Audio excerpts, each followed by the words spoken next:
నాకు ఒక్కొక్కసారి ఎంత ఆశ్చర్యం వేస్తుందంటే, నేను రీసెంట్‌గా వన్ ఆఫ్ మై నైబర్ వాళ్ళ ఇంటికెళ్ళినప్పుడు వాళ్ళకి నలుగురు పిల్లలు. ఫస్ట్ ఇద్దరు పిల్లలు చాలా హెల్తీగానే పుట్టారు. డౌన్ సిండ్రోమ్‌తో థర్డ్ బేబీ పుట్టారు. ఫోర్త్ కూడా సమ్ కైండ్ ఆఫ్ డిస్టర్బెన్స్‌తోనే పుట్టారు తను కూడా.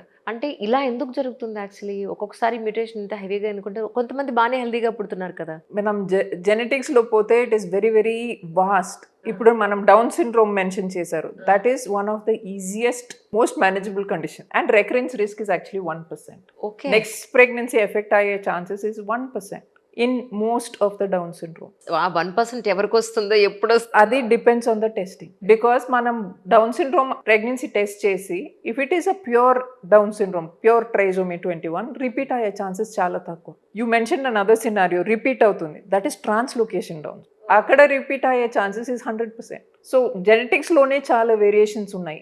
అండ్ జీన్స్ అనేది sometimes it can be very confusing. There is something called as variability of expression.